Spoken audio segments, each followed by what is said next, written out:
सुप्रभात, नमस्कार, good morning. जैसी टेक में आप सबका हार्दिक स्वागत है। दोस्तों, सोमवार के लिए करेंगे चर्चा कि किस तरह से मार्केट चल सकती है। और लास्ट वीक हमने इवेंटफुल वीक देखा है, जहां पर आपको मालूम है कि वेनेजुला के प्रेसिडेंट माडुरो को यूएस ने किडनैप लिटरली कर लिया और उसके ऊपर अब न्यूयॉर्क में केस चलाया जा रहा है, ट्रायल शुरू किया जा रहा है। उसके बाद हमने ये भी देखा, वीकेंड पर लगभग लगभग फ्राइडे को न्यूज़ आई कि 500% टैरिफ लगाने की बातें चल रही हैं यूएस में। किन पर? उन देशों पर जो रशिया से ऑयल ले रहे हैं। तो बहुत लोगों ने भारत में कहा कि भारत भी बहुत ऑयल ले रहा है।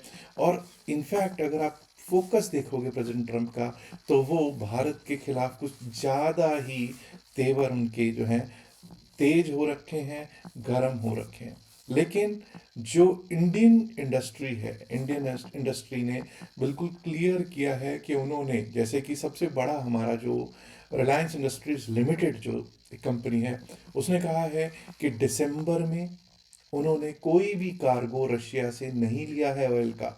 और इवन जनवरी में भी उनको कोई ऐसा उम्मीद नहीं है कि वो जनवरी में भी कोई भी कार्गो लेंगे ऑयल का। पहली बात तो ये क्लियर हो गई that Reliance is as of today not buying oil from Russia. दूसरी चीज, लोगों ने कहा सर नायरा एनर्जी उठाती है। नायरा एनर्जी कैसे उठाती है साहब? नायरा एनर्जी तो उसके ऊपर कब के सैंक्शंस लगे हुए हैं, और वो कैसे उठा सकती है? तो बताओ, जब सैंक्शंस लगे हुए हैं, ईयू सैंक्शंस हैं, यूएस सैंक्शंस हैं, तो वो भी ऑयल इंपोर्ट नहीं कर सकती।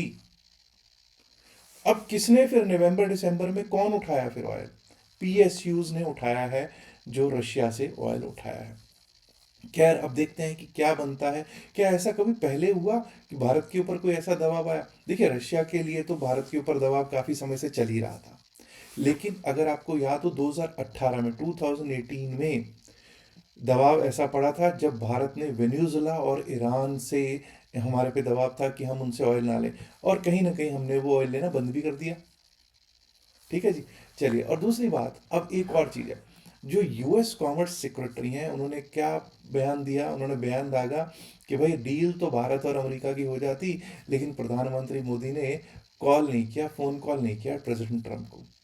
और विदेश मंत्रालय ने, भारतीय विदेश मंत्रालय ने, एक्सटर्नल अफेयर्स मिनिस्ट्री ने इंडिया की, बिल्कुल क्लियर किया है कि इस दौरान 8 बार, एक बार नहीं, लगभग लगभग 8 बार बातचीत हुई है प्रेसिडेंट ट्रंप की और प्राइम मिनिस्टर मोदी की। खैर, अब बात कर लेते हैं कि क्या स्थितियां रह सकती हैं। और कहीं ऐसा तो नहीं कि कोई नतीजे आ रहे हो, क्योंकि अब नतीजों का दौर शुरू हो जाएगा, क्वार्टरली नतीजों का दौर शुरू हो जाएगा। चलिए, सबसे पहले तो यही देखते हैं कि कौन कौन से नतीजे आने हैं, कौन कौन से नतीजे इस दौरान, या ये कहिए कि आज कौन कौन से, या सोमवार को कौन कौन से नतीजे आएंगे। इस पर एक बार को चर्चा कर लेते हैं। सबसे पहले तो ये जान लीजिए कि सोमवार को, संडे को तो कोई नतीजे है नहीं, सोमवार को Tata consultancy services, HCL technologies, दोनों ही स्टॉक्स क्या है, मेजर आईटी कंपनीज हैं। टीसीएस जो है, आपको पता है, सबसे बड़ी आईटी कंपनी है देश की। कुछ लोग कहेंगे साहब, टीसीएस अगर सबसे बड़ी कंपनी है तो निफ्टी 50 में इसका वेटेज इन्फी से कम क्यों है? क्योंकि साहब, प्रमोटर शेयर होल्डिंग इसमें ज़्यादा है, इसलिए इसका होल्डिंग के कारण, प्रमोटर शेयर होल्डिंग के कारण इसका वेटेज जरूर कम है, लेकिन ये सबसे बड़ी कंपनी है, इन्फी से भी बड़ी कंपनी है in terms of market cap. HL technologies, another major IT company, इसके भी सोमवार को ही नतीजे आ रहे हैं। Anand Rathi wealth, Maharashtra scooters, Infibeam avenues, Krishna, फॉस्कैम, और दोस्तों जीटीपीएल हैथवे के भी नतीजे आने हैं। इसके साथ साथ okay play India, Gujarat hotels, continental securities के भी नतीजे आने हैं। अब नतीजों के बाद एक बार को ये देख लेते हैं कि एफ और डी क्या करके गए हैं। एफ और डी की अगर बात करेंगे, तो विदेशी संस्थागत निवेशकों ने अपने बेचने की, जो है ना, वो स्थितियों को ही रखा है। 3770 करोड़ के लगभग, 3770 करोड़ के लगभग लगभग का कैश में वो सेल करके गए दिखाई पड़ते हैं दोस्तों। उसके खिलाफ 5596 करोड़, 5596 करोड़ के लगभग लगभग का नेट बाय किया है आपके प्यारे घरेलू संस्थागत निवेशकों ने, दैट इज द DIIs ने। अब ये भी देखना जरूरी है कि FIIs का डेरिवेटिव्स का स्टैटिस्टिक्स क्या कहता है। FIIs का डेरिवेटिव्स का स्टैटिस्टिक्स मैंने आपके सामने रखा है, जहां पर पता चलता है कि बैंक निफ्टी के फ्यूचर्स को FIIs बेच के गए हैं। आप अगर डेटा पे देखोगे, ध्यान दोगे, तो सिर्फ 3463 कॉन्ट्रैक्ट्स बाय किए हैं FIIs ने, और उसके खिलाफ 9094 कॉन्ट्रैक्ट्स सेल किए हैं बैंक निफ्टी के फ्यूचर्स में।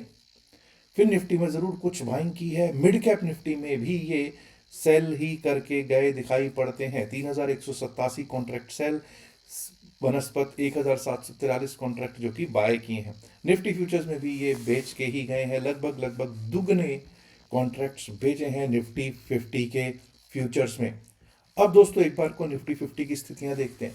पिछले हफ्ते यानी कि मंडे टू फ्राइडे हर रोज हम लाल कैंडल में बंद हुए, हर रोज हम गिर के बंद हुए, हर रोज हमने अच्छा खासा, जिसको कहते हैं ना, पैंडा तय किया नीचे की तरफ का, डाउन साइड की तरफ का। कोई भी बाउंस एक सेल की अपॉर्चुनिटी के तौर पे काम आया, लोअर लोज पैटर्न बना, और 3 ब्लैक क्रोस के बाद जो दो और नेक्स्ट कैंडल के दो पैटर्न्स और बने, जो दो कैंडल्स और बनी, वो और भी ज्यादा टूटती हुई बनी है। हमारे 9 डेमा, 20 डेमा, 50 डेमा टूटे और 100 डेमा टेस्ट हुआ। अब लोग कहेंगे साहब ये 100 डेमा टेस्ट हुआ का क्या मतलब हुआ?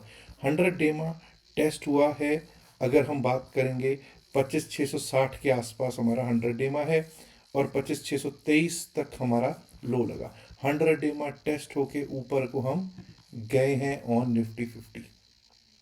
यहां से थोड़ा सा फोकस करेंगे हम किस तरह से आगे चल सकता है। वीकनेस बनी हुई है, जी हाँ, जब 100 डेमा तक आ चुकी है कहानी, तो आपको पता है वीकनेस तो बनी ही हुई है। चेक करते हैं जरा, 15 मिनट के चार्ट पे चलेंगे और लेवल्स देखने की कोशिश करेंगे कि क्या लेवल्स रह सकते हैं हमारे सोमवार के लिए निफ्टी 50 के। निफ्टी 50 में ये याद रखिएगा 25,618, 25,623 का लो लगा है, 25,618 पर हमारा 100 डेमा है। अगर ये हमारा 100 डेमा टूटता है, या ये कहिए 25,623 को ही रखते हैं, छोड़ दीजिए इसको, हम क्या करते हैं 25,623 को ही रखते हैं, 25,623 जो पिछले दिन का लो है उसको ही रखना हमारे लिए बेहतर रहेगा। 25,623 अगर ये टूटता है तो हम डाउन साइड के बारे में ही सोचेंगे। 25,623 टूटा तो 25,573, 25,573 का लेवल आ सकता है। 25,623, माफ कीजिए मैंने 26 बोल दिया, और 25,623, 25,573, 25,573, और उसके नीचे गए तो 25,528, 25,528, and below that we might be able to see 25,499, 25,500, 25,500 का लेवल भी दिख सकता है। अब अपसाइड पे जब तक हम 25,727 को रीगेन ना करें, टिके नहीं, उसके ऊपर नहीं चलें, तब तक अपसाइड नहीं सोचेंगे। 25,727 के ऊपर गए तो 25,793 का, 25,793, 25,800 अब हमारे लिए रेजिस्टेंस का काम करेंगे। याद रख करिएगा कि 25,800 किसी टाइम पे सपोर्ट का काम करता था, लेकिन अब वही 25,793, 25,800 रेजिस्टेंस का काम करेंगे। उसके ऊपर निकले तो 25,842, 25,881, 25,842, 25,881 के लेवल्स दिख सकते हैं। अब दोस्तों एक बार को देख लेते हैं कि बैंक निफ्टी की क्या है स्थितियां। निफ्टी बैंक पर जब हम चलते हैं तो Nifty bank is a bit better than bank Nifty 50। Banking sector ने 50 डेमा को नहीं तोड़ा है, 20 डेमा टूट चुका है, जी हाँ, लेकिन जब तक अब हम 20 डेमा के ऊपर नहीं चलेंगे, टिकेंगे नहीं, तब तक अपसाइड के बारे में नहीं सोचेंगे। दैट कम्स एट 59,484, 59,484, 59,500, ये लेवल्स हमारे लिए रेजिस्टेंस का काम करेंगे, बिल्कुल करेंगे।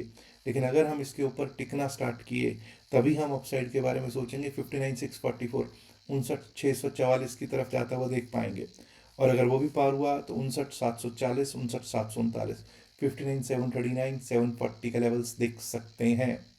डाउन साइड की अगर बात करेंगे, जब तक लो ना कट जाए, दैट इज 59,154 ना कट जाए, 59,154 ना कट जाए, तब तक डाउन साइड के बारे में नहीं सोचेंगे। 59,011 उसके नीचे एक लेवल आ सकता है, 59,000, 59,011 अच्छा सपोर्ट रहने की कोशिश कर सकता है। लेकिन अगर वो टूटा तो सीधा सीधा हमारे को 58,881, 58,881 विच इज 50 डेमा, 50 डेमा तक टेस्ट हो सकता है। और अगर वो भी टूट गया तो 58,730, 58,730, 731 के लेवल्स निफ्टी बैंक दिखा सकता है दोस्तों। आइए अब बात कर लेते हैं बीएससी सेंसेक्स की। सबसे खराब स्थितियों में अगर कुछ है तो वो है बीएससी सेंसेक्स, जो अपना 100 डेमा भी तोड़ चुका है।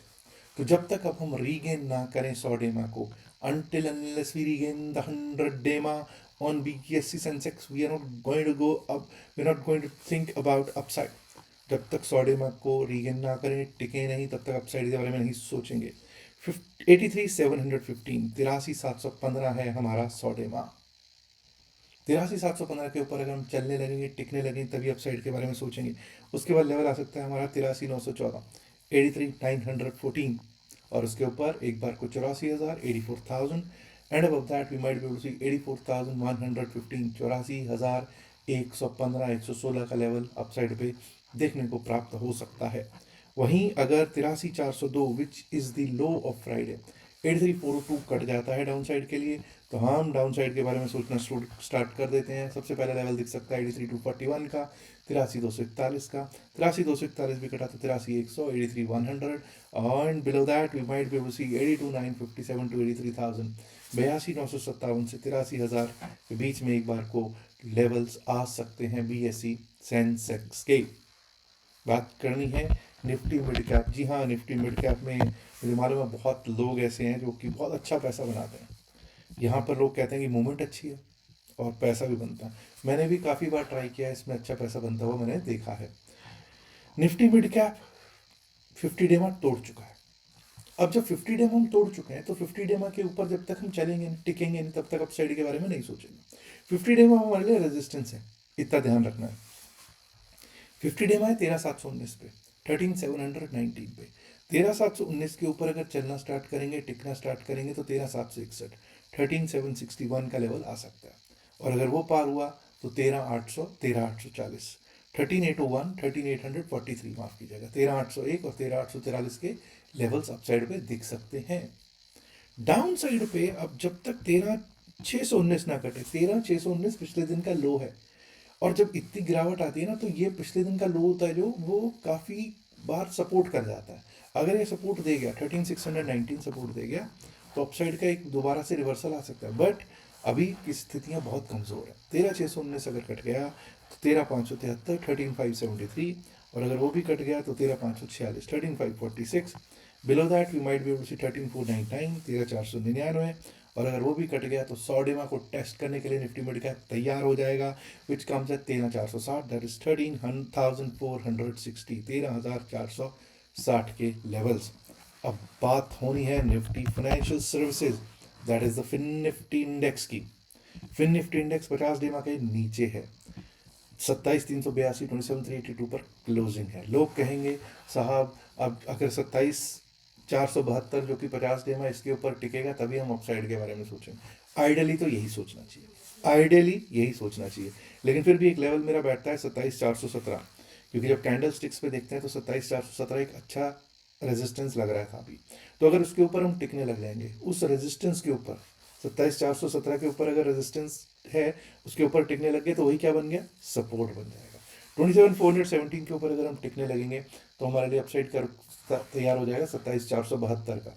27,472 विच इज़ द 50 डेमा, और 50 डेमा पार हुआ तो 27,539, 27,539, and above that we might be able to see 27,595, 27,595 coming on Nifty fin service. Nifty fin service में आता हुआ दिख सकता है। लेकिन अभी की स्थितियां तो आपको मालूम है कैसी, हालात तो बद से बदतर होते जा रहे हैं मार्केट के। 27,302 पिछले दिन का लो है, ये कट गया तो डाउन साइड की तैयारी। 27,256, 27,266, माफ कीजिए, 27,266, और अगर ये भी कट जाता है तो 27,199, 27,199, 27,200, and below that we might be able to see 27,152, 27,152, 153 coming for Nifty fin service. अब दोस्तों ये तो बात हुई bank Nifty, fin Nifty, Nifty mid cap और सेंसेक्स की। अब इतना याद रखिएगा कि जब हम पिछला हफ्ता देखते हैं तो 5 लाल कैंडल्स हैं, Monday red, Tuesday red, Wednesday red, Thursday red, Friday red.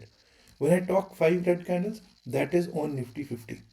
Weakness भर भर के 50 डे में टूट चुका है। और आपको मालूम है कि आज नतीजे हैं किस किस के, टीसीएस के, एचसीएल टेक के। तो focus has to be on TCS, HCL tech and other IT companies. Banking क्या यहाँ से कोई रिवर्सल अपसाइड का दिखाता है? क्या बड़े स्टॉक्स, कोई एचडीएफसी बैंक, कोई आईसीआईसीआई बैंक कुछ दमखम दिखाते हैं, या फिर और ज्यादा टूटते हैं, क्रम्बल होते हैं, क्रश होते हैं नीचे को? किस तरह का रुख होगा? आज मार्केट बहुत कुछ तय करने वाला है। और कहीं इस हफ्ते ट्रंप साहब अब नया बयान तो नहीं कोई दागेंगे, क्योंकि आपको पता होगा कि कुछ दिन पहले उन्होंने कहा था in the 20 days or so, in the next 20 days or so we are going to talk about Greenland. Greenland वाला मसला तो नहीं खड़ा कर लेंगे नया 20 days और सो में? ये क्या कहना चाहते हैं? देखिए, डेनमार्क का वहाँ पे, डेनमार्क की बेसिकली मिलिट्री है, डेनमार्क की फौज है ग्रीनलैंड में। और ग्रीनलैंड कोई बहुत बड़ा देश नहीं है। ग्रीनलैंड मतलब बर्फ है, और सिर्फ 56-57 हज़ार, 57,000 की तो पॉपुलेशन ही टोटल है उसकी। हाँ, मिनरल्स से वो रिच है, रिच इन मिनरल्स है। और अब जहाँ जहाँ मिनरल्स हैं, जहाँ जहाँ नेचुरल रिसोर्सेज हैं, वहीं पर यूएस का नज़र रहता है। आपने देखा है इराक, लीबिया, क्यों थे भाई? क्या कारण था? सिर्फ ऑयल। अब यहाँ पर Venezuela, oil, natural resources, minerals. और वेनेजुएला में तो गोल्ड का रिजर्व बहुत बड़ा है। इवन ऑयल रिजर्व्स की भी अगर बात करूं, तो ऑयल रिजर्व्स अगर कंपैरेटिवली कंपैरिजन करोगे, तो आपको पता चलेगा यूएस और सऊदी अरेबिया के मिला के भी इतना बड़ा इससे इससे ज़्यादा नहीं है। मतलब वेनेजुएला के पास बहुत तगड़ा ऑयल रिजर्व भी है। हाँ, अभी तक कुछ 2-3 साल पहले तक, 3 साल पहले तक क्या कहते थे ट्रम्प साहब? Oh, it's not good, it's only tar, it's like tar. भाई अब वही कह रहा है कि it is very good, it is a heavy oil और हैवी हैवी क्रूड, और उसको हम लोग रिफाइन करके बहुत अच्छा कर सकते हैं। तो अब जो 3 साल पहले उनके लिए बुरा था, वो सब अच्छा हो गया है।